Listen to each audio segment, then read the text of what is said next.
एक कड़े से कड़ा अभियान चलाना चाहिए। आप कहते हैं वोट बैंक पॉलिटिक्स, मेरे दर्शकों को बताइए एकदम स्पष्ट शब्दों में कि आपकी डेफिनेशन में वोट बैंक पॉलिटिक्स क्या है? देखिए, अगर मैं जैसे गुजरात में मैं बात करता हूं, हम जो भी करेंगे 5.5 करोड़ गुजरातियों के लिए करेंगे। हिंदुस्तान के संविधान निर्माताओं ने कहा था कि कभी भी देश में संप्रदाय के आधार पर रिजर्वेशन मत दो। देश की संविधान सभा जो थी उसमें एक भी आरएसएस वीएचपी वाला नहीं था। गांधीयन लोग थे, स्कॉलर लोग थे और हाईली क्वालिफाइड लोग थे जिन्होंने संविधान बनाया।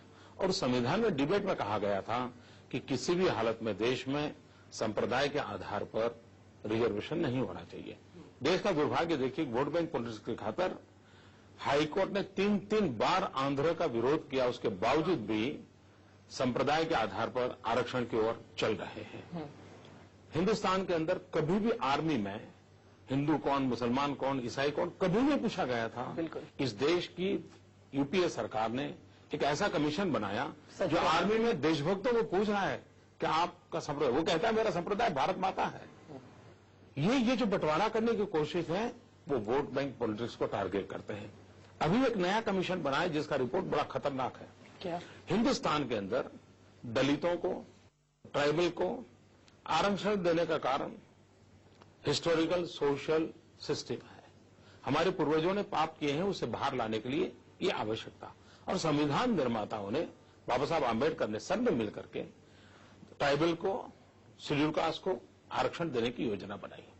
अब क्या कर रहे हैं कि जो कन्वर्टेड ट्राइबल हैं, कन्वर्टेड दलित हैं, उनको भी आरक्षण का अधिकार मिलेगा। इसका मतलब आप कन्वर्जन को एक इंसेंटिव दे रहे हैं। और तब जाकर के सवाल उठता है क्या इसमें कोई विदेशी हस्तियों का रोल है क्या? ये सवाल उठा बहुत स्वाभाविक है। और तब जाकर के वोट बैंक पॉलिटिक्स, इस देश के अंदर आतंकवादियों को खिलाफ लड़ाई लड़ने के लिए पोटा का कानून न बनाना, मैं समझना नहीं पा रहा हूं। और ये कहना कि किसी संप्रदाय विशेष के खिलाफ है। अगर कोई कठोर से कठोर कानून अगर आतंकवाद के खिलाफ बनता है तो नक्सलवाद को भी लागू होना है। बिल्कुल। नक्सलवाद के अंदर कौन सी कम्युनिटी के लोग हैं? नहीं, वो एक टेररिस्ट का कब से एक तो ये रिलीजन कब से होने लगा? टेररिस्ट तो सारी अच्छा दुनिया के 127 देशों ने आतंकवाद के खिलाफ कठोर से कठोर कानून बनाए हैं।